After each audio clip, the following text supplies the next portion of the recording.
Good morning, everyone. This is Alvaro Sandoval with another podcast about inclusion in our classrooms. In this occasion, we are going to talk about two fundamental psychological processes. They are necessary for learning to occur. Those are attention and memory. So we are going to talk about improving those.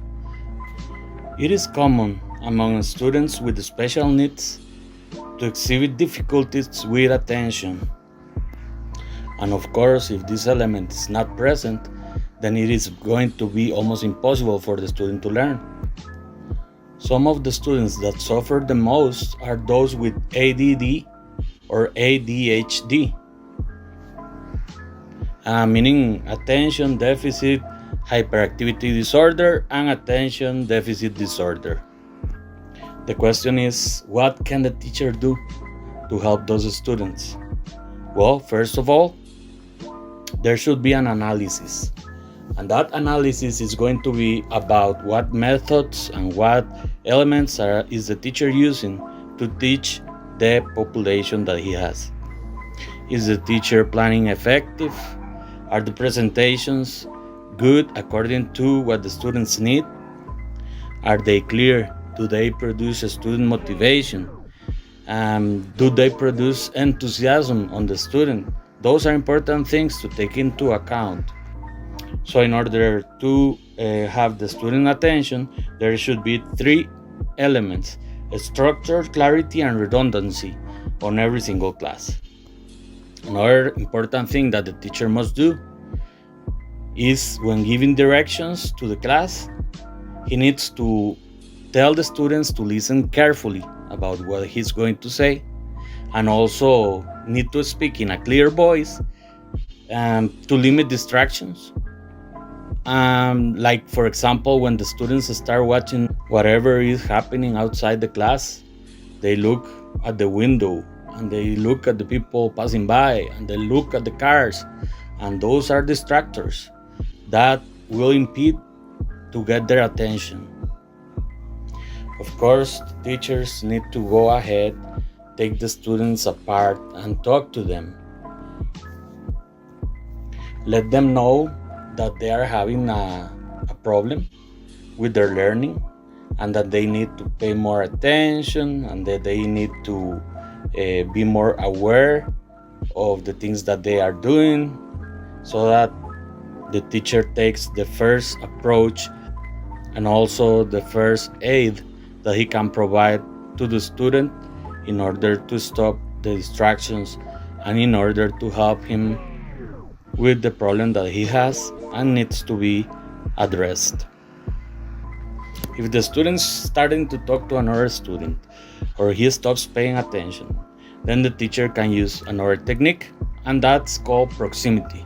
So the teacher can go next to the student and start talking to the class, and when the teacher is right next to the student may feel his presence and be forced to pay attention and not get distracted. Sometimes the activities can be too long for these students. They cannot pay attention for a long period of time. And when you divide the tasks into smaller segments, that's another technique and a strategy that can be used to help students with limited abilities stay focused.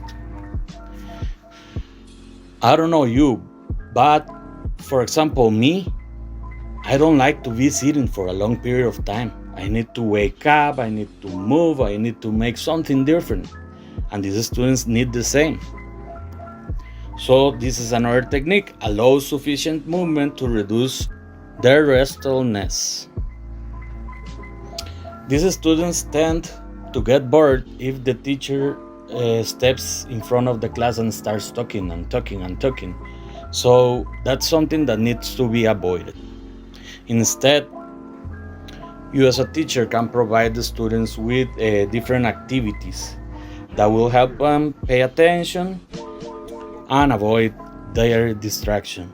Also, we can use classroom peers to promote the attention. So we can tell the students that are more advanced to sit next to one of these students with special needs and help him pay attention. And of course, there needs to be direct consequences for losing attention. but just go ahead and use short reprimands. They have been found to be more effective than long reprimands. And the best thing is to do them immediately, because if you delay the reprimand, it will not be as effective.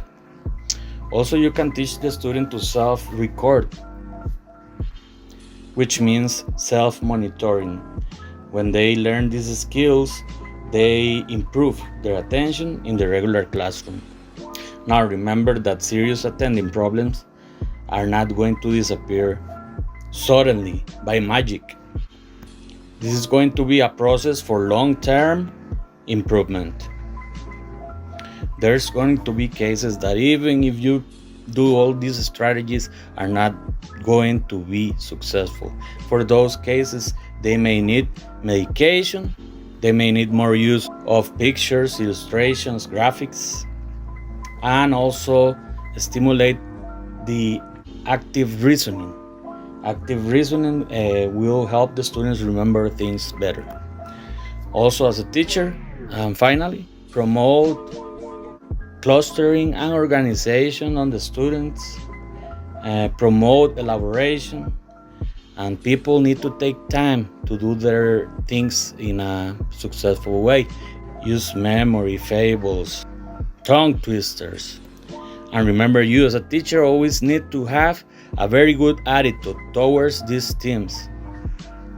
These students may have different capacities than the others, but they deserve to be treated as equals always.